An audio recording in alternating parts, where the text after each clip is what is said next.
بسم اللہ الرحمن الرحیم۔ شروع اللہ کے نام سے جو بڑا مہربان نہایت رحم والا ہے۔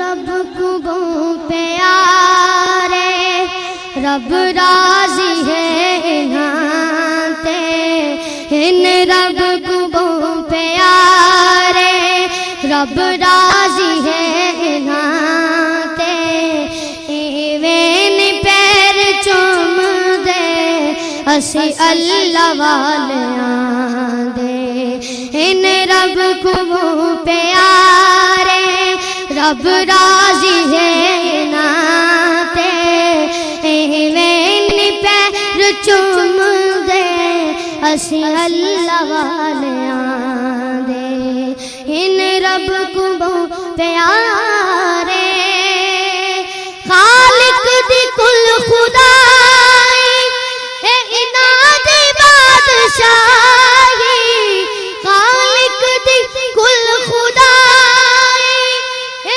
اناد بادشاہی، جو چاو دے نہ کر دے اے دین دے سپاہی، جو چاو دے نہ کر دے۔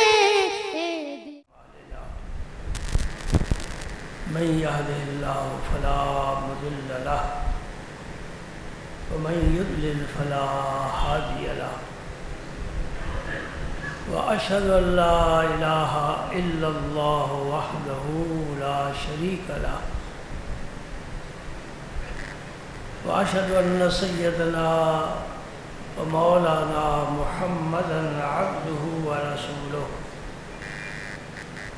الذي أرسله الله بالحق بشيرا ونذيرا وداعيا إلى الله بإذنه وسراجا منيرا، أشهد أنه صلى الله تعالى عليه وسلم بلغ الرسالة ونصح الأمة وكشف الغمة وجلى الظلمة وجاهد في سبيل الله وعبد ربه حتى أتاه اليقين، اللهم صل على سيدنا محمد وعلى آل سيدنا محمد وبارك وسلم، أما بعد فأعوذ بالله من الشيطان الرجيم، بسم الله الرحمن الرحيم، إن الله وملائكته يصلون على النبي يا أيها الذين آمنوا صلوا عليه وسلموا تسليما، اللهم صل وسلم على رسولك الكريم وآله الطاهرين، رب اغفر وارحم وأنت خير الراحمين، اللهم صل وسلم على رسولك الكريم وآله الطاهرين، رب اغفر وارحم وأنت خير الراحمين، اللهم صل وسلم على رسولك الكريم وآله الطاهرين، رب اغفر وارحم وأنت خير الراحمين۔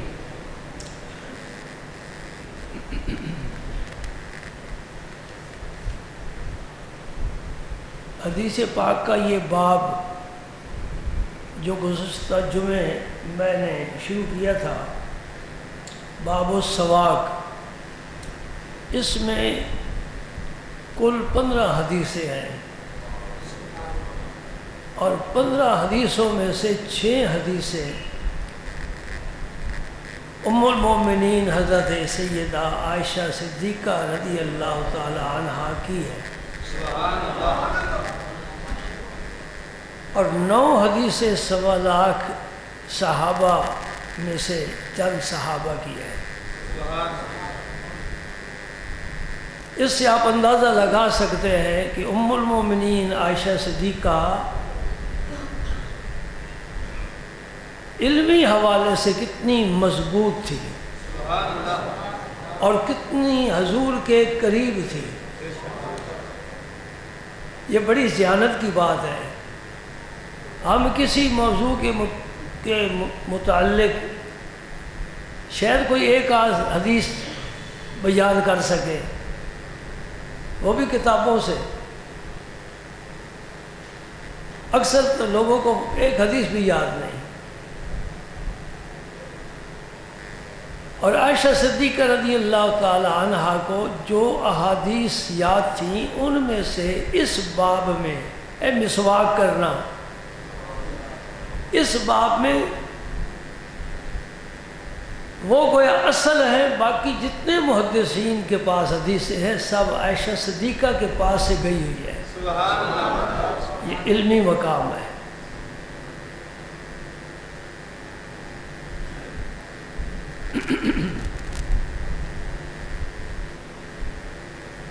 کوئی خطیب کامیاب کب ہوتا ہے؟ میں اس مسند پر بیٹھا ہوں، آپ سے یہ بات کر رہا ہوں۔ خطیب وہ کامیاب نہیں جو شعلہ بیان تقریر کرے، جس کی تقریر میں نعرے بہت زیادہ لگے، لوگ بہت داد دیں، بہت خوش ہو۔ وہ کامیاب خطیب نہیں ہے۔ وہ بھی کامیاب نہیں ہے جس کا مجمع بہت زیادہ ہو، جی 10,000 آدمی مجمع میں ہوتے ہیں، وہ بھی کامیاب ہے۔ خطیب وہ کامیاب ہوتا ہے جس کے ساتھ سامعین تعاون کریں۔ تعاون کا کیا معنی ہے؟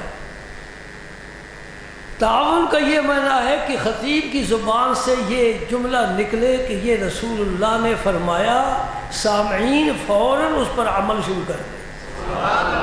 وہ خطیب کامیاب ہے۔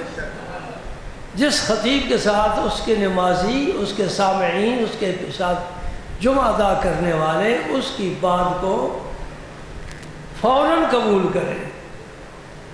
مجھے آپ کے حالات کا علم نہیں ہے، جس طرح آپ کو میرا نہیں پتہ، لیکن میں اچھا گمان رکھتا ہوں تمہارے متعلق کہ آخر اپنے محلے چھوڑ کر یہاں جو آتے ہیں جمعہ پڑھنے کے لیے تو یقیناً جو بات سنتے ہیں اس پر عمل بھی کرتے ہیں۔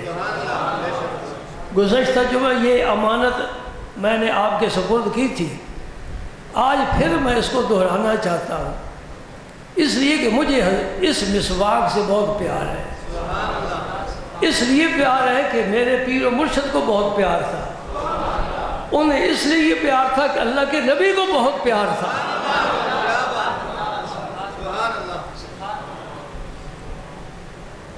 سبحان اللہ۔ تو اگر آپ نے اس پر عمل شروع کر دیا ہے، آپ کا بھی فائدہ، میرا بھی فائدہ۔ آپ کا کیا فائدہ ہے؟ آج جو میں حدیث اب بیان کرنے لگوں نا، جس نے کوتاہی بھی کی ہے گزشتہ جمعہ پڑھنے کے باوجود، انشاءاللہ آج وہ اپنے آپ کو تیار پائے گا کہ میں نے یہ کام ضرور کرنا ہے۔ سن لو حدیث پاک، اسی کتاب میں حدیث موجود ہے۔ میرے نبی پاک صلی اللہ علیہ وسلم نے فرمایا، من احیا سنتی عند فساد امتی فلہ اجر 100 شہید۔ اس حدیث میں حضور نے اپنی امت کے بارے میں ایک خطرے کا بھی اظہار فرمایا ہے، اور آج ہم وہ دیکھ رہے ہیں جو حضور کو خدشہ تھا، وہ واقعی آج ہم دیکھ رہے ہیں کہ اس امت میں فساد پیدا ہو جائے گا۔ فساد کیا ہے؟ عمل کا فساد، عقیدے کا فساد۔ ان دو چیزوں سے تو مومن کا باطن تیار ہوتا ہے۔ عقیدہ درست ہوگا تو عمل قبول ہوگا۔ عقیدہ خراب ہے، ایک پاؤں پر کھڑا ہو کر ساری زندگی رب کی بندگی کرتا رہے، ایک عمل بھی قبول نہیں۔ عقیدہ ٹھیک تو عمل بھی۔ آپ نے فرمایا میری امت میں فساد پیدا ہو جائے گا، عقیدہ بھی خراب ہو جائے گا، عمل بھی لوگ چھوڑ دیں گے۔ ایسے وقت میں جو میری کسی ایک سنت پر، جس کو قوم نے، امت نے چھوڑ دیا ہے، اس پر عمل کرے گا، اس کو 100 شہید کا ثواب ملے گا۔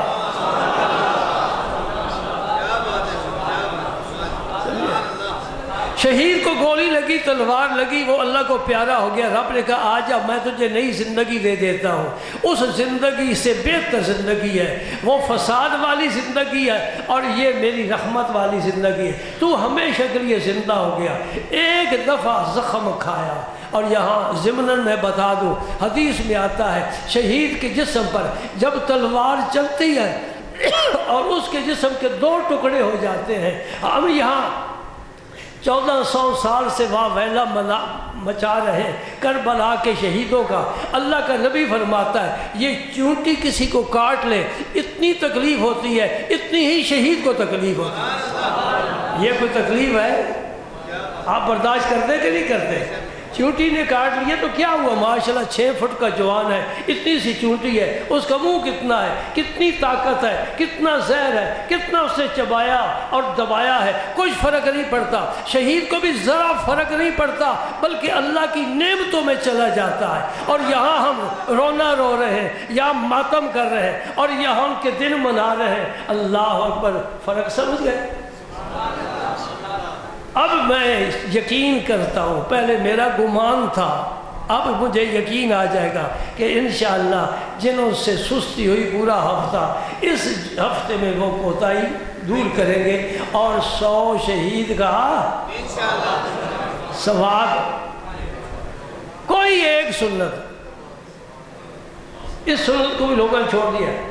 آپ مسجد میں نماز کے لیے جائیں تو وضو کرنے والوں کو دیکھیں کتنے لوگوں کے پاس مسواک ہے، کسی کے پاس نہیں، چھوڑ دیا ہے۔ برش آ گیا ہے، آپ برش ضرور استعمال کرو یا نہ کرو، دانت صاف ضرور کرے گا، اجر ثواب نہیں ملے گا۔ دانت صاف کرے گا برش، مسوڑوں کو زخمی کرے گا، یہ بھی ساتھ ذائقہ مل جائے گا، مسوڑے زخمی ہوں گے لیکن ثواب نہیں ملے گا۔ اور مسواک کرنے سے ثواب ملے گا۔ اس کے فائدے اسی کتاب کی شرح ہے، اس کا نام ہے مرقات۔ مرقات نام کی 2 کتابیں ہیں، ایک منطق کا رسالہ ہے اور ایک یہ کتاب ہے جو اس حدیث، اس مشکات شریف کی شرح ہے۔ اس کی 8 جلدیں ہیں، عربی میں لکھی گئی ہے۔ اور مزے کی بات یہ ہے کہ شارح جو ہے نا ملا علی قاری، یہ حنفی ہیں، ہم بھی حنفی ہیں، وہ بھی حنفی ہیں، داتا علی حجویری بھی حنفی ہے، اور اس خطے کے سارے ولی حنفی ہیں۔ بابا فرید بھی حنفی ہیں، محبوب الہی نظام الدین اولیاء بھی حنفی ہیں، سلطان باؤ بھی حنفی ہیں، بہاؤدین زکریا ملتانی بھی حنفی ہیں، شاہ سلیمان طوسی بھی حنفی ہیں، اور خواجہ شمس العارفین بھی حنفی ہیں، اور پیر میر علی شاہ صاحب بھی حنفی ہیں۔ یہ سارے امام اعظم کا لشکر ہے۔ سمجھ رہے بات میری؟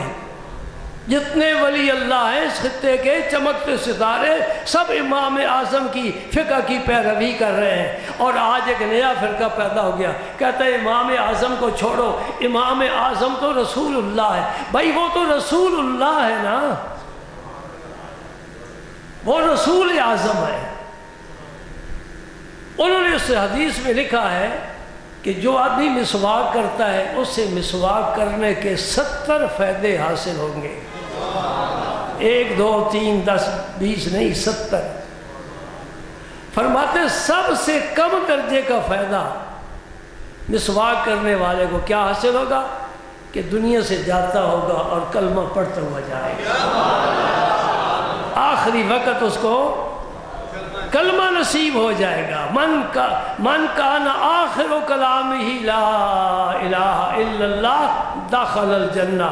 نبی بشارت دینے والے فرما گئے کہ جس کا آخری کلام کلمہ طیبہ ہوگا جنتی ہوگا۔ تو گویا مسواک کی برکت سے اللہ تعالیٰ انجام بخیر فرمائیں گے۔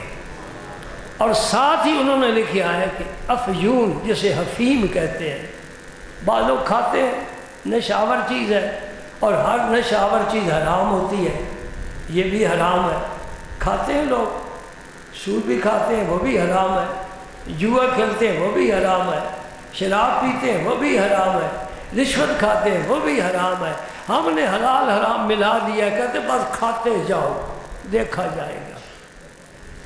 تو آپ فرماتے جو افیون کھانے کا عادی ہے اس کو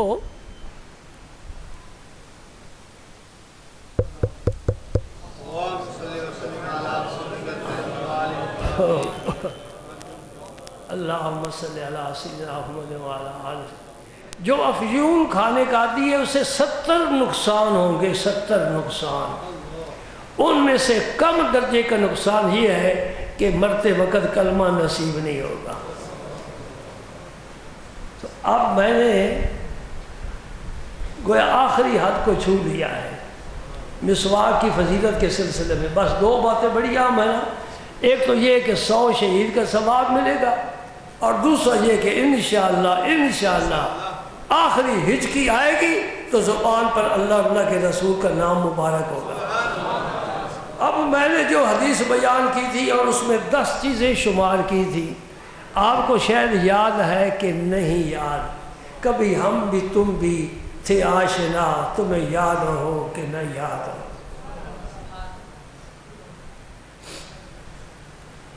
جس دن بھی چھوڑنا ہے آپ نے مجھے چھوڑنا ہے، میں نے زندگی میں آپ کو نہیں چھوڑنا، کیونکہ آنا بھی آپ نے ہے اور نہ آنا بھی آپ نے ہے. میں تو یہاں انشاءاللہ 1 بجے آپ کو ممبر پر نظر آؤں گا انشاءاللہ. جب تک زندگی ہے، صحت ہے، اللہ کو منظور ہے، وہ خدمت لے رہا ہے. آج میں اس حدیث کو ایک نئے انداز میں آپ کے سامنے پیش کرنا چاہتا ہوں، اور وہ یہ حدیث ہے اور وہ قرآن ہے.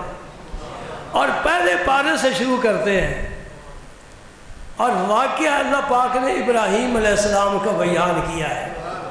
آج آواز نہیں مزہ دے رہی. وَإِذِ ابْتَلَىٰ إِبْرَاهِيمَ رَبُّهُ بِكَلِمَاتٍ فَأَتَمَّهُنَّ.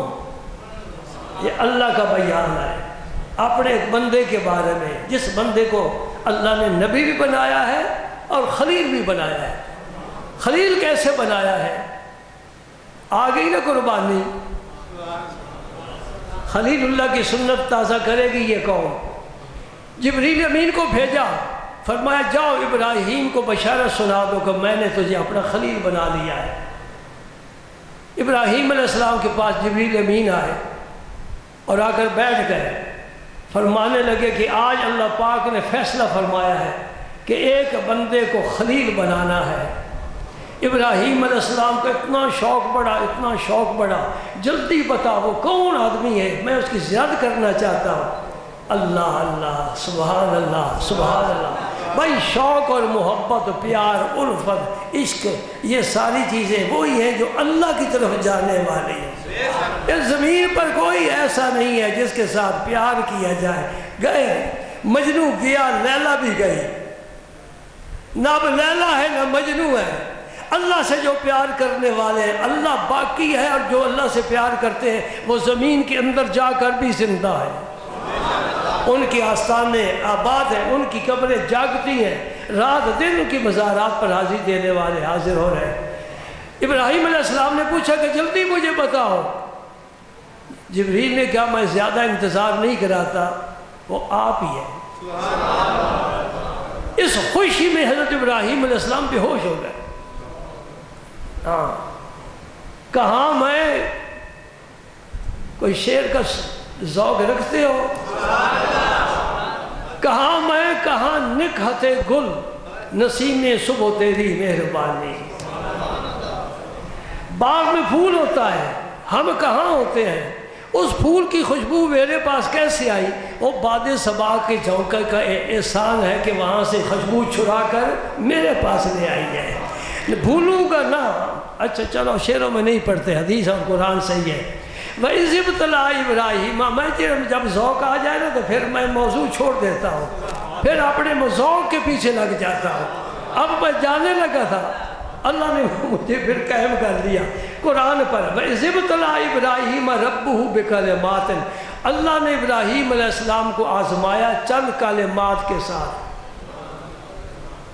پھر خود ہی اللہ پاک فرماتے ہیں فَأَتَمَّهُنَّ. ابراہیم علیہ السلام نے ان کلمات کو پورا کر دکھایا. مزہ تو تب ہے نا کہ اللہ پاک کریم ذات وہ بندے کو پاس فرما کر اعلان کر دے میں نے اسے پاس کیا ہے. ایک بچہ دوڑتا گا سکول سے چھٹی گھر آیا، امی امی آج ٹیچر ماسٹر صاحب نے دوڑ لگائی، میں فرسٹ آیا ہوں. امی بہت خوش ہوئی، بیٹا تو نے بڑا کام کیا ہے. اچھا تو سیکنڈ کون آیا؟ کہنے لگا دوسرا تھا ہی کوئی نہ، میں اکیلا ہی تھا، لہذا میں فرسٹ آیا ہوں.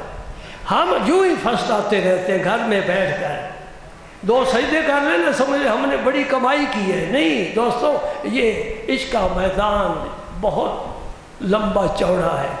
اللہ پاک فرماتا ہے اذ ابتلی ابراہیم ربہ بکلمات، ابراہیم علیہ السلام کو رب نے آزمایا.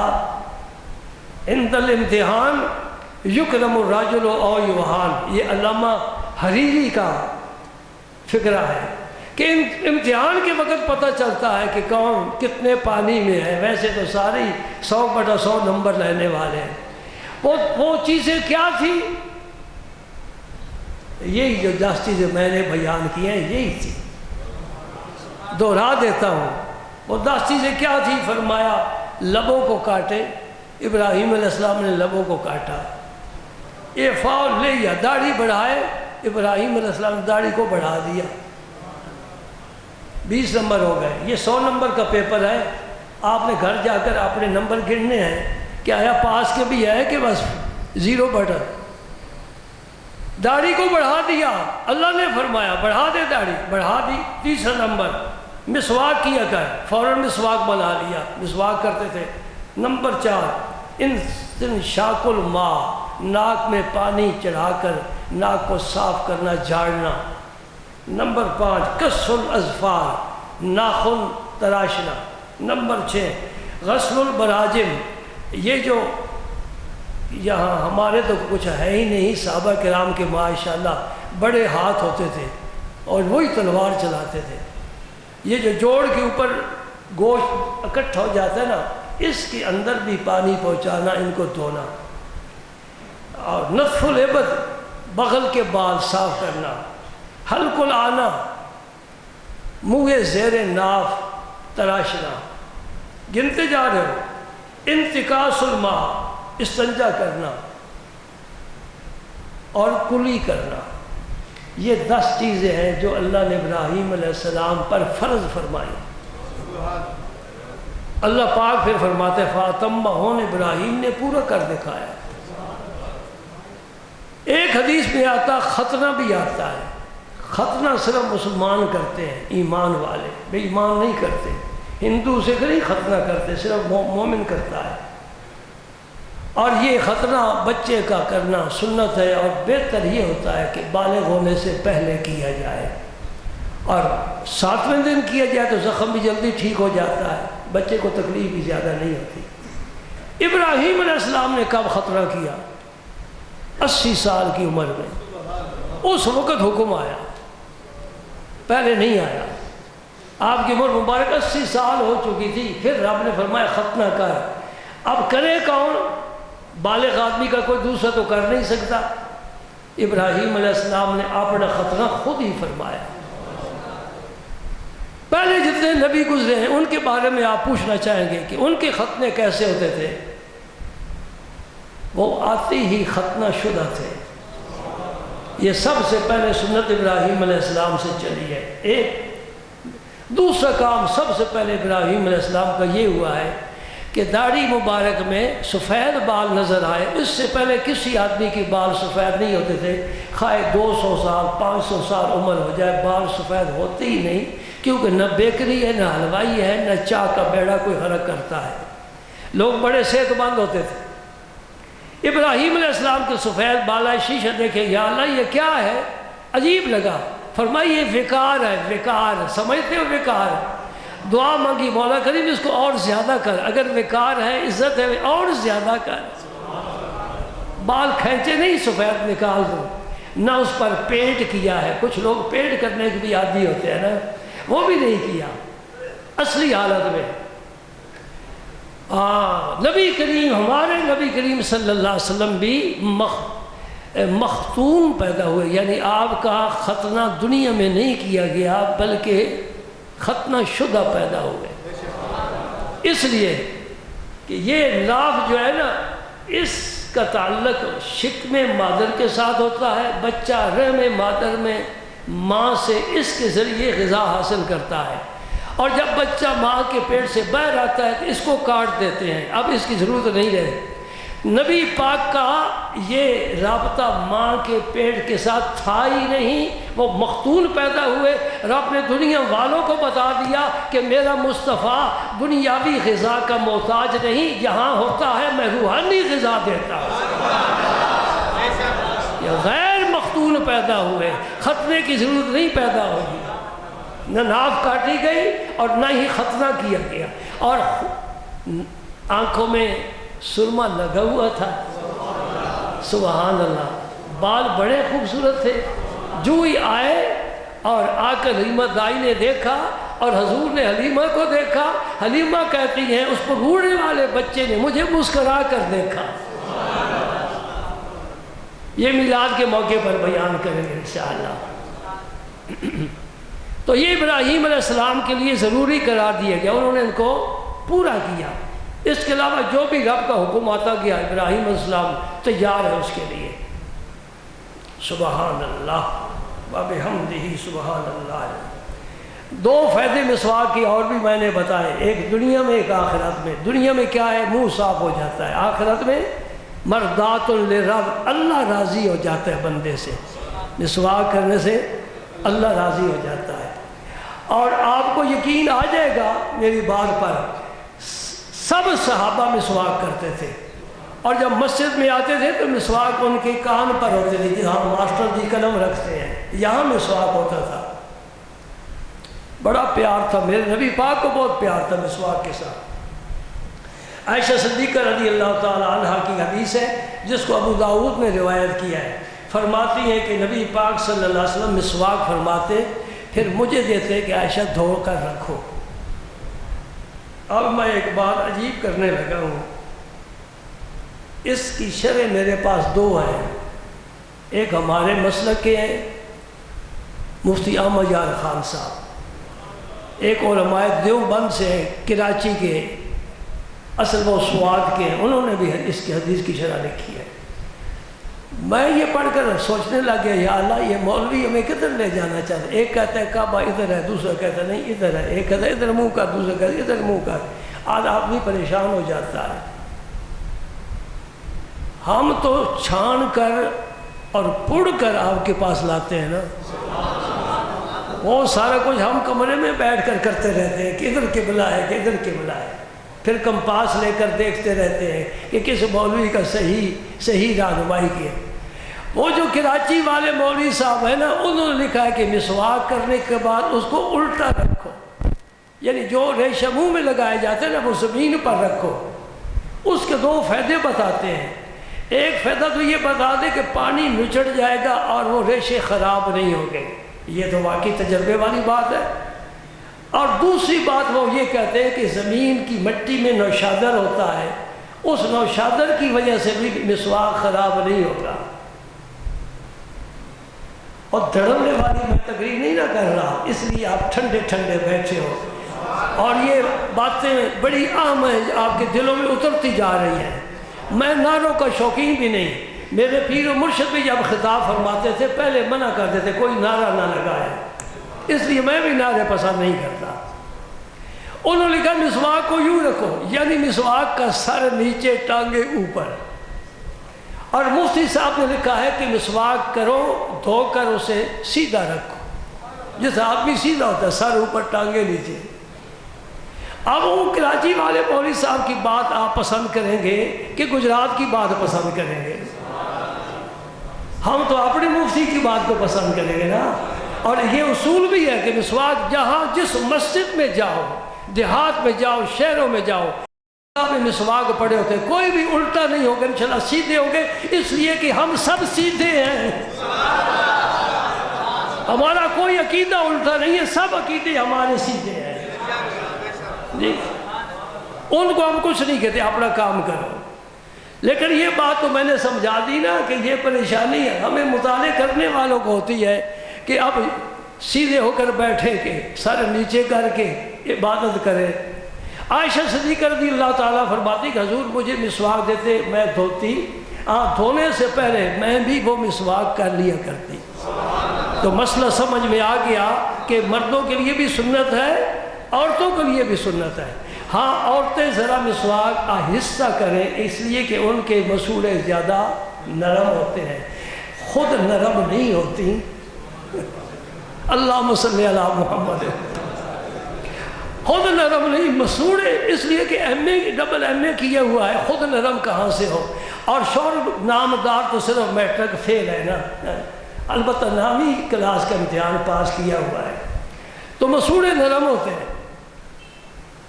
لیکن کہتے ہیں کہ وہ ایک اور لکڑی ہے جیسے دنداسا کہتے ہیں، اس کو چبا کر عورتیں کریں تو وہ مسواک کے قائم مقام ہے۔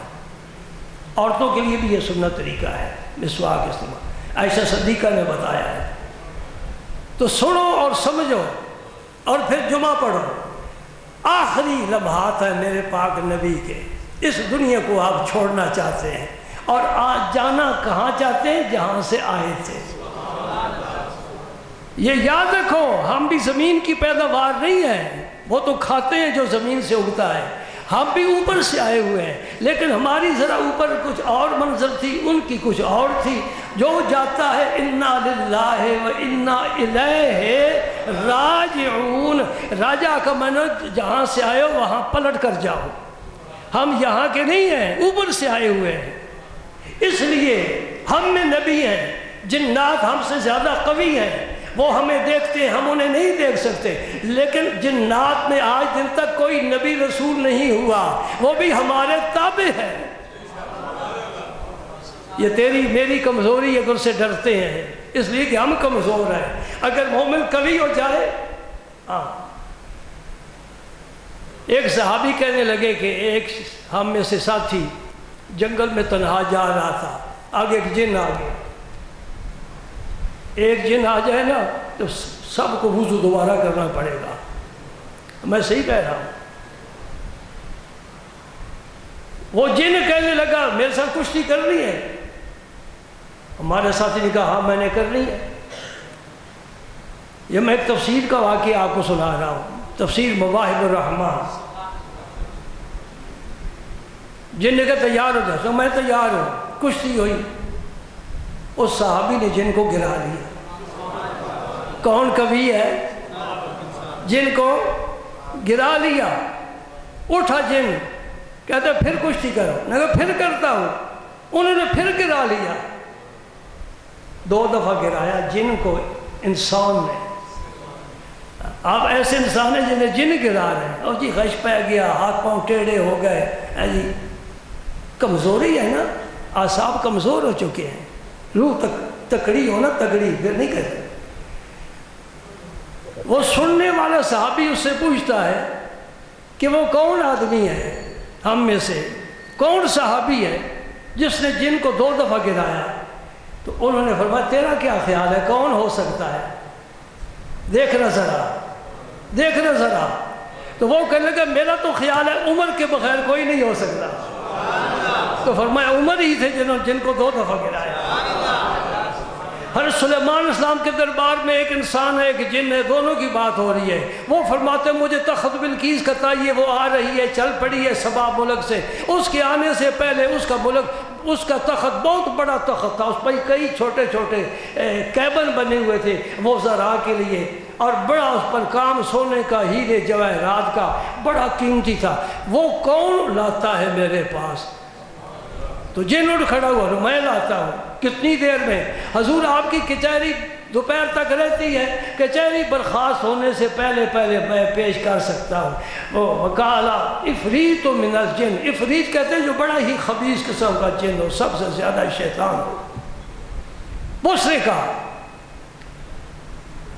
کالا افریت من الجن انا آتی کبھی قبل ان تقوم من مقامک، آپ کی مجلس برخاست ہونے سے پہلے پہلے لا سکتا ہوں۔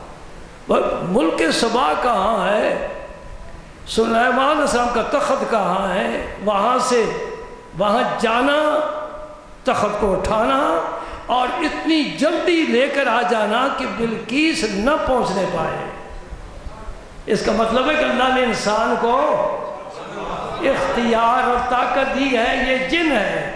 آپ نے فرمایا نہیں میں اتنا انتظار نہیں کر سکتا، مجھے اس سے جلدی چاہیے۔ سلیمان پیغمبر کا بھی یہ عقیدہ ہے کہ اللہ کا بندہ جب چاہے آنکھ جھپکنے میں کام کر سکتا ہے۔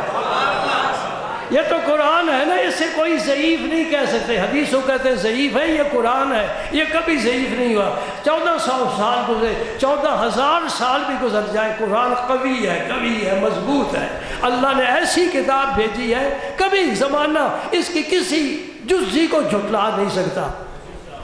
ایک اور کھڑا ہو گیا، یہ آدم کا فرزند ہے، یہ ولی اللہ ہے، یہ صحابی ہے سلیمان علیہ السلام۔ قال الذی عنده علم من الکتاب، کہتے ہیں اس سے مراد اسم اعظم ہے۔ وہ اٹھا جسے اللہ پاک نے اسم اعظم عطا فرمایا تھا۔ اگر آپ کو طلب ہے نا اسم اعظم کی تو انشاءاللہ ہم خدمت کر سکتے ہیں۔ وہ اٹھا جس کے پاس اسم اعظم تھا، ہاں بھائی تو کتنا جلدی لا سکتا ہے؟ فرمایا حضرت انا آتی کبھی قبل ان یرتد الیک طرفک، آپ آنکھ بند کریں کھولیں تو تخت حاضر ہوگا۔ یہ قرآن پاک کا بیان ہے، نہیں سمجھے؟ آنکھ بند کر کے کھولنے میں کتنی دیر لگتی ہے؟ اتنی دیر میں تو ہم جیب سے تسبیح نہیں نکال سکتے، تسبیح تو ختم ہوگی، موبائل نہیں نکال سکتے۔ آگے نا موبائل پر ہی قرآن، سبحان اللہ۔ یہ قرآن کی توہین ہے، سب یہ میرا مسئلہ یاد رکھو، یہ قرآن پاک کی توہین ہے۔ یہ ہے قرآن پاک، ہاتھ میں پکڑو، چومو، آنکھوں سے لگاؤ، سینے سے لگاؤ، کہو اے اللہ تیری چٹھی، سجنہ دی چٹھی میرے پاس آ گئی ہے، میں اس سے پیار کراں گا۔ یہ قرآن سجنہ دی چٹھی ہے۔ انا آتیک بہ قبل ان یرتد الیک طرفک، پھر آیا کہ نہ آیا؟ فلما رآہ مستقرا عنده قال هذا من فضل ربی لیبلونی ااشکر ام اکفر، یہ میرے رب کا فضل ہے کہ میرے ایک شاگرد نے، میرے ایک مرید نے، میرے ایک صحابی نے، میرے ایک نیاز مند، میرے امتی نے آنکھ جھپکنے میں اتنا بھاری ترخم لا کر رکھ دیا۔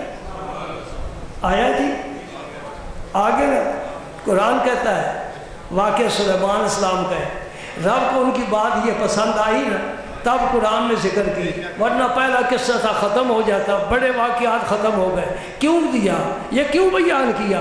رب اپنے دوستوں کی تمہیں مجھے طاقت بتانا سمجھانا چاہتا ہے۔ یہ خود نہیں کرتے، میں کراتا ہوں ان سے۔ یہاں میں ان لوگوں سے بھی ذرا بات کرنا چاہتا ہوں جو شرک کرتے پھرتے ہیں۔ یہ قرآن پاک کی ہے، جا کر کھول کر پڑھنا۔ یہاں جس کے پاس کتاب کا علم تھا اس نے اللہ کا تو نام ہی نہیں لیا، کہ لیا ہے کیا کہا؟ آنا کا معنی میں، آتی کا بہی، آپ کے پاس لا سکتا ہوں۔ تو یہ شرک نہیں ہے، وہ تو غیب میں ہے، تخت دور بھی ہے، وہاں تک اس کا ہاتھ پہنچتا ہے، کیسے اٹھائے گا، کیسے لائے گا؟ عقیدہ دیا نا قرآن نے دیا عقیدہ۔ اگر سلیمان پیغمبر کا یہ حاشیہ نشین یہ کام کر سکتا ہے، آپ کہہ سکتے ہیں، سوال کر سکتے ہیں کہ سلیمان السلام اس کا معنی خود نہیں کر سکتے تھے؟ خود کرتے تو پیغمبر کی طاقت کا علم ہوتا، وہ تو پہلے قائل ہے، شاگردوں سے کرایا، پتہ چل جائے گا کہ ولیوں میں بھی کرامت ہوتی ہے، نبی کا تو معجزہ ہوتا ہے، ولی کی کرامت ہوتی ہے۔ کر میں بھی سکتا تھا، تمہیں بتانا چاہتا ہوں جو میرے پاس آنے جانے والے جو تیرے فقیر ہوتے ہیں وہ آدمی بے نظیر ہوتے ہیں۔ سبحان اللہ، سبحان اللہ۔ تخت آگے نا، بھی وقت زیادہ ہو گیا ہے، تو فرماتی ہیں عائشہ صدیقہ حضور مجھے مسواک دیتے، میں اس مسواک کو پہلے خود استعمال کرتی۔ اس سے فقہا نے مسئلہ بتایا ہے کہ دوسرے کا مسواک استعمال کرنا جائز ہے کہ ناجائز ہے۔ فرماتے ہیں کہ اگر وہ محسوس نہ کرے تو پھر مسواک استعمال کر سکتے ہو، اگر وہ محسوس کرے تو پھر نہیں۔ یہی مسئلہ ہے کہ ایک آدمی نے اذان کہی، اقامت دوسرا کہہ رہا ہے، آیا کہہ سکتا ہے؟ اگر اذان کہنے والے محسوس کرے تو پھر اس کو اقامت کہنا جائز نہیں، اور اگر مؤذن محسوس نہ کرے کوئی بات نہیں، اقامت ہی کہنی ہے، یہ بھی ثواب ہے، میں نے اذان کا ثواب لے، پھر وہ کہہ سکتا ہے۔ آخری وقت تھا میرے پاک نبی صلی اللہ علیہ وسلم کا۔ عائشہ صدیقہ فرماتی ہیں، یہ بات تو میں ضرور کروں گا خیر 2 بج جائے، اس کا پھر موقع نہیں آئے گا، موقع ہوتا ہے نا بات کرنے کا، اس کا پھر موقع نہیں گا۔ عائشہ صدیقہ فرماتے ہیں یوں میں بیٹھی ہوئی تھی اور نبی پاک میری گود میں بیٹھے ہوئے تھے، میرے اس جگہ اور اس جگہ کے درمیان میرے سینے پر گویا حضور کا سر مبارک تھا۔ یہ کون ہے؟ یہ وہ ہیں جن کی متعلق وہ ماتمی گروہ ابھی بھی منافقوں والا ذہن رکھتا ہے۔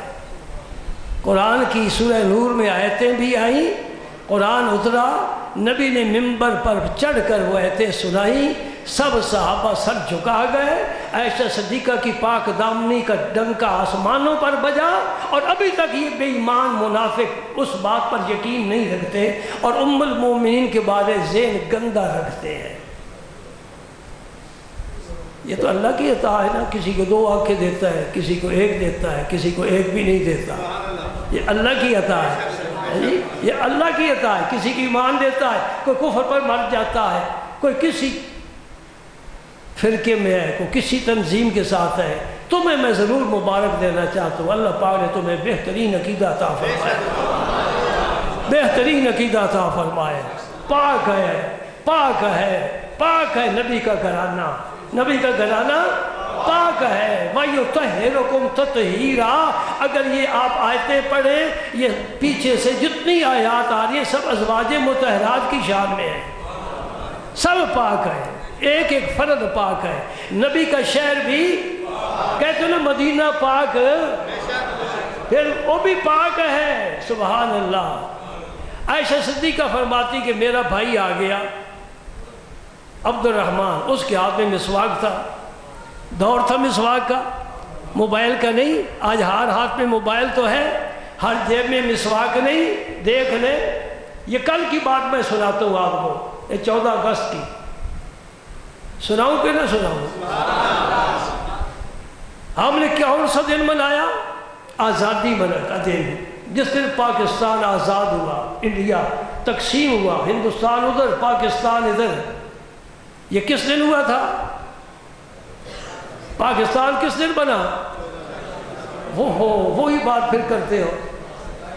27 رمضان کیوں بھول گئے؟ 27 رمضان کو بنا ہے پاکستان، رمضان اور پاکستان اور رحمان، ادھر سے فیصلہ ہوا ہے کہ پاکستان بنے گا اس مہینے میں جیسا مہینہ کوئی نہیں، اس رات میں جس سے بڑی فضیلت والی رات کوئی نہیں۔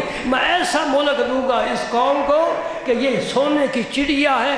اب امریکہ کیا اور اسرائیل کیا، سارے بے ایمان اس کی طرف گھور گھور کر دیکھتے ہیں، حتیٰ کہ پتہ نہیں ایران کو کیا ہو گیا ہے اور افغانستان کو کیا ہو گیا ہے۔ کلمہ تم بھی نبی کا پڑھتے ہو، کلمہ ہم بھی پڑھتے ہیں، آؤ مل کر ہمارے ساتھ جنگ کریں بے ایمان ہندو سے، اور تم ان کے ساتھ مل کر ہمارے خلاف سازشیں کر رہے ہو۔ دیکھا نا کھوپڑی میں کیا بات آ گئی، سوچ کیسی بن گئی۔ لیکن سارا مکہ میرے نبی کی شمع کو بجھانے والا تھا۔ رب کہتا ہے میں اس کو جلا کر رکھوں گا، اس کا نور عالم میں پھیلا کر رکھوں گا۔ پاکستان کو ایک ایران نہیں، افغانستان نہیں، امریکہ بھی اٹھ کر چلا ہے، انگلینڈ بھی، پورا یورپ چلا ہے۔ انشاءاللہ پاکستان کی پے بھی نہیں مٹا سکتے۔ احراری مولوی نے اس وقت تحریک پاکستان میں کہا تھا کہ پاکستان تو دور کی بات ہے، اس کی پے بھی نہیں بنے گی۔ یہ عطا اللہ شاہ بخاری کا جملہ ہے، پے بھی نہیں بنے گی۔ میں کہتا ہوں شاہ صاحب آج تم زندہ ہوتے، ہم تمہیں دکھاتے کہاں سے پاکستان چلتا ہے، کہاں جا کر ختم ہوتا ہے۔ اس میں بہتی نہریں، اس میں بال کھاتے دریا، اس کی آبشاریں، اس کے پہاڑ، اللہ اکبر، سونا گولتی زمینیں تجھے دکھاتے۔ کتنی مسجدیں، کتنے مدرسے بن گئے، کتنے علماء، کتنے خطیب مصنف مقرر بن گئے، کتنے بزرگ ہیں ان کے آستانے آباد ہو گئے۔ ہم کھانے پینے لگ گئے، لباس اچھا، سواری اچھی، رہائشیں اچھی، اس پاکستان کی برکت سے۔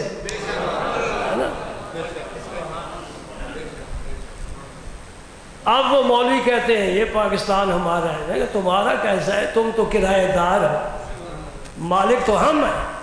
تحریک پاکستان میں جن بزرگوں نے حصہ لیا ہے, اگر ان کے نام آپ گرے نا, ان کا اس کا پار والوں کا ایک نام بھی نہیں آتا. وہ تو مخالف تھے, خود مودودی صاحب مخالف تھے, تاریخ موجود ہے, میں اس میں وقت ضائع نہیں کرتا. حضرت عائشہ صدیقہ فرماتی ہیں یہاں نبی پاک کا سر مبارک تھا. کتنے قریب تھے حضور عائشہ صدیقہ کے, عائشہ صدیقہ قریب ہے نبی پاک کے, یہاں درمیان میں کسی کی گنجائش ہی نہیں ہے. یہ آخری دن ہے میرے رسول کا, اور میرا بھائی داخل ہوا, اس کے ہاتھ میں مسواک تھا. حضور نے دیکھا یہاں حضور کا سر مبارک ہے, یہاں عائشہ صدیقہ کی آنکھیں ہیں. حضور کے دیکھنے کو کیسے دیکھ لیا, سمجھ گئے؟ یہ پیار کی باتیں ہیں. حضور نے مسواک کی طرف دیکھا تو میں سمجھ گئی کہ حضور مسواک کرنا چاہتے ہیں, چونکہ آپ کو بہت پسند ہے. میں نے اس سے لے کر نا, ابھی مسواک نیا تھا, استعمال نہیں ہوا, میں نے لے کر نا اسے اپنے دانتوں میں اس کو چبا کر نرم کیا, تو پھر میں نے حضور کو پیش کیا. حضور نے پھر مسواک استعمال فرمایا, پھر مجھے دیا, میں نے پھر اپنے دانتوں پر اس مسواک کو لگایا. تو پھر عائشہ صدیقہ بڑے فخر سے کہا کرتی تھی آخری دن میرے پاک نبی کا, آپ کا لعاب دہن میرے لعاب دہن سے ملا, میرا حضور کے لعاب دہن سے ملا. یہ فخر والی باتیں ہیں. میں نے اپنے شیخ و مرشد کا استعمال شدہ چمچ استعمال کیا, میں آج دن تک جوان ہوں الحمدللہ, مجھے بڑی نعمت ملی ہے. اور جس کو اتنا مسواک کے ساتھ لعاب دہن ملے, وہ علی مرتضیٰ کی آنکھ میں کیا تھا, آنکھ نے دکھ نہ چھوڑ دیا. حضرت سلمہ کی ٹوٹی ہوئی پنڈلی پر لگا, وہ ٹھیک ہو گئی. حضرت انس کا گھر کنواں کھاری تھا, حضور نے لعاب دہن ڈالا, وہ میٹھا ہو گیا. یہ برکتیں دیکھنے اور سمجھنے والی اللہ جیسے عطا فرمائے. اب آخری بات, 1:30 سے 1:45 تو ہو جانا یہ تو معمول ہے نا, اور 1:45 سے 2 تک پہنچنا یہ غیر معمولی بات ہے. الحمدللہ ہمارا سفر جاری ہے, سفر جاری ہے. آخری بات, آپ صلی اللہ علیہ وسلم کے متعلق اگر کوئی یہ معلوم کرنا چاہے کہ آپ نے آخری بات کیا فرمائی, علماء اس کا بھی آپ کو جواب دیں گے. یہ علم کی پہنچ ہے, کہاں تک پہنچا ہے. 2 جملے فرمائے, بظاہر لفظ تھوڑے سے ہیں, معنی بے شمار ہے. اس لیے آپ نے فرمایا انا افصح العرب, میں تمام عرب میں سے زیادہ فصاحت و بلاغت والا ہوں. اوتیت جوامع الکلم, مجھے جوامع الکلم دیے گئے ہیں. کیا مطلب, میں لفظ تھوڑے ہی بولتا ہوں, معنی بڑا اس میں ہوتا ہے, معنی بہت زیادہ ہوتا ہے. 2 باتیں, 2 ارشاد حضور نے فرمائے. پہلی بات الصلاۃ, دوسری بات وما ملکت ایمانکم. حضور نے نماز کا حکم دیا. معلوم ہوا حضور کو بہت پیار تھا نماز سے, کیونکہ مومن کی معراج نماز ہے.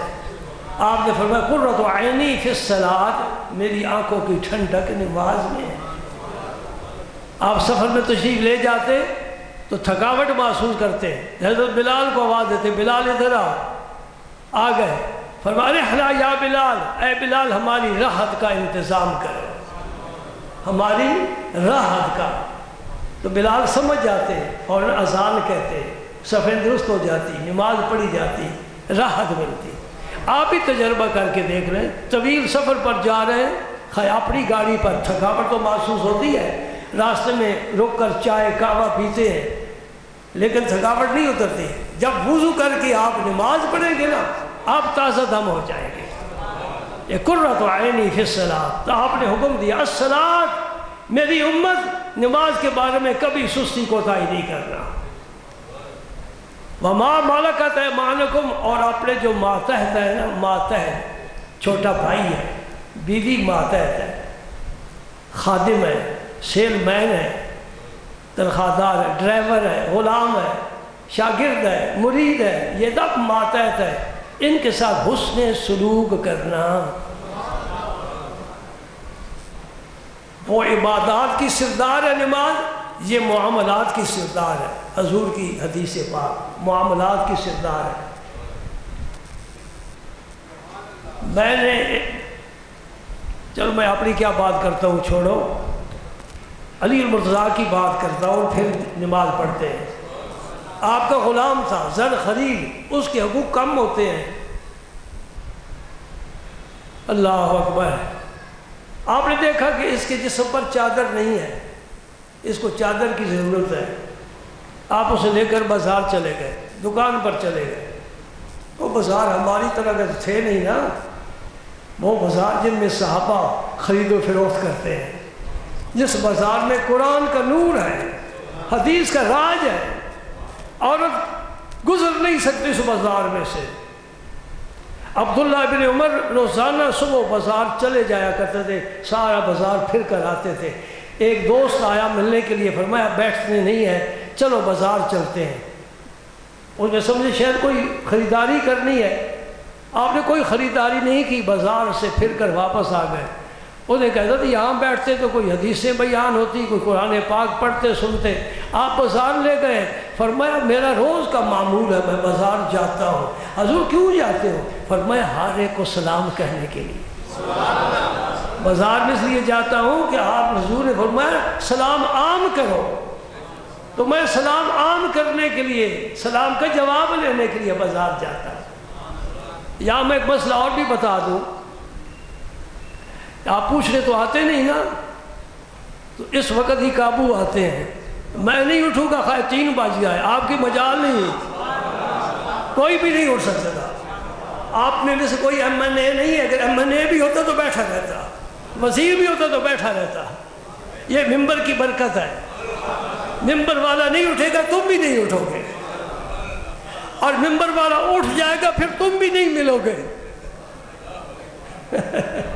ایسے ہی ہے نا۔ ابھی میں برخاست ہوگی محفل، گئے اپنے اپنے گھروں میں، پھر کوئی خبر کا معلوم کی نہیں دیتا، اگلا جمعہ جائیں گے۔ سبحان اللہ سبحان اللہ۔ ہر سیدنا علی المرتضیٰ رضی اللہ تعالیٰ عنہ دکان پر گئے۔ ہاں مسئلہ ایک بتانا چاہتا ہوں، یہ نماز کے بعد جو مصافحہ کرتے ہیں امام کے ساتھ تو کہتے ہیں سلام عام کرتے ہیں۔ اتنا پوچھ لینا چاہتا ہوں کہ صحابہ کرام بھی حضور سے مصافحہ کرتے تھے؟ جتنے مولوی مسجدوں میں نا فوراً دعا کے بعد فوراً اٹھ کھڑے ہوتے ہیں، کوئی وظیفہ نہیں پڑھتے کہ نمازی چلے جائیں گے، ایک دفعہ سب سے مصافحہ کرنا ہے۔ نمازی بھی دوڑتے ہیں مصافحہ کرنے کے لیے۔ جمعے کے بعد تو بھیڑ ہو جاتی ہے، میں نے تو اس کو ختم ہی کر دیا ہے۔ مصافحہ وہ ہے گھر سے آئے، وضو کر کے آئے، فلاں کے پاس جانا ہے، ملنا ہے، بیٹھنا ہے، پھر آؤ مصافحہ کرو، بیٹھو، ہم تمہاری خدمت کریں، مسئلے پوچھو، ہم وہ بتائیں، لطف آیا نا ملاقات کا۔ یہ بازاری منافع کیا ہے؟ یہ مصافحہ نہیں، یہ منافقت ہے۔ دل میں پیار عقیدت ہے نہیں، فقط السلام علیکم بھی نہیں کہتے، صرف ہاتھ سے ملاتے ہیں، یہ بدعت ہے۔ اصل مصافحہ سلام کے بعد ہوتا ہے یا سلام کے ساتھ ہوتا ہے کہ زبان سے کہو السلام علیکم ورحمۃ اللہ، پھر ہاتھ ملاؤ، یہ مصافحہ ہے۔ یہ نماز کے بعد کوئی صحابہ حضور سے مصافحہ نہیں کیا کرتے تھے۔ یہ میں نہیں کہوں گا کہ آپ بھی نہ کیا کریں، لیکن میں تمہیں آپ کی بات بتا رہا ہوں، اس دور کی صحابہ جان قربان کرتے تھے، لیکن نماز کے بعد مصافحے کا رواج حضور کے زمانے میں نہیں تھا۔ مسئلہ سمجھ گئے، پہنچ گئے۔ علی المرتضیٰ بازار تشریف لے، چادروں والی دکان پر، فرمایا بھئی چادر دکھا، انہیں چادر دکھائی، آگے رکھ دی۔ ایک تھان کھولتے ہیں نا، اوپر لائٹ پڑتی ہے، آنکھوں پر دم کر دیتے، اسے کچھ نظر نہ آئے، لے جائے، دھوئے گا تو پتہ چلے گا کیسا کپڑا نکلا ہے۔ ایک دوسری چادر، تیسری چادر۔ علی المرتضیٰ کو بھی ضرورت تھی چادر کی۔ یہ بات سنو، علی علی کرنے والے بتیرے ملیں گے، کوئی عمل بھی سیکھے۔ حضرت علی المرتضیٰ کو بھی چادر کی ضرورت، اس لیے کہ عرب میں اوپر چادر ہی زیادہ استعمال ہوتی تھی، ایک تہبند کے طور پر، ایک اوپر اوڑھ لیا کرتے تھے۔ تو آپ نے اپنے خادم سے فرمایا، غلام سے فرمایا کہ ایک چادر تم پسند کرو۔ انہیں پسند کی تو دکاندار سے فرماتے ہیں اس کے ساتھ ایک اور بھی چادر دے دو، 2 چادریں دے دو۔ جو غلام نے پسند کی وہ آپ نے اس کی پسند کے مطابق چادر خریدی، اور دکاندار کہنے لگا حضرت آپ کو تو اچھی چادر لینی چاہیے تھی۔ جلال پور جٹوں میں بڑی قسم کی چادریں بنتی ہیں نا، سستی سے سستی، مہنگی سے مہنگی، کہتے ہیں 1,00,000 روپے 1,25,000 کی چادر، پتہ نہیں اس میں قرآن پاک لکھا ہوتا ہے۔ تو دکاندار نے کہا جی حضور آپ تو اپنے لیے اچھی چادر لیتے، فرمایا مجھے رسول پاک کا حکم ہے جو خود کھاؤ غلاموں کو کھلاؤ، جو خود پہنو غلاموں کو پہناؤ، میں اس کی پسند کے مطابق چادر ہے۔ دوستو میرا بیان ختم، اور تمہارے سے میری یہ امانت کہ آج کے بعد کوئی ایسا وضو نہ کرو جس میں مسواک استعمال نہ ہوئی۔ میں اگلے جمعے ہاتھ نہیں کھڑا کروں گا، نہ پوچھوں گا، میرا معاملہ تمہارے ساتھ، تمہارا معاملہ اللہ کے ساتھ، اللہ کے نبی کے ساتھ۔ میرے سے میں تھا پہنچا دینا۔ میں نے ایک ہی مسئلہ مسواک کا 2 جمعے میں بیان کیا ہے، گھوم پھر کر دیکھ لو، کوئی مولوی کسی جمعے پر مسواک کا خطبہ نہیں دیتا۔ یہ آپ کو میں تحفہ دے رہا ہوں، اور انشاءاللہ میں اس حدیث پاک سے چن چن کر وہ مسائل آپ تک پہنچاؤں گا جو آج تک آپ کے کان نے سنے ہی نہیں ہیں۔ کان کیا سنتے ہیں؟ حاضر ناظر تھے کہ نہیں، نور تھے کہ بشر تھے، علم غیب تھا تو کتنا تھا، کلی تھا کہ جزئی تھا، 11ویں جائز ہے کہ نہیں، یہ میلاد کرنا جائز ہے کہ نہیں، فاتحہ دلانا، قبروں پر جانا جائز ہے کہ نہیں۔ یہ مسائل ہماری امت میں اتنے عام کر دیے جن کے بغیر بھی بندہ مسلمان رہ سکتا ہے، اور نبی کی جو تعلیم ہے اس پر عمل نہ کرے تو میں سمجھتا ہوں یہ مسلمان نہیں ہے۔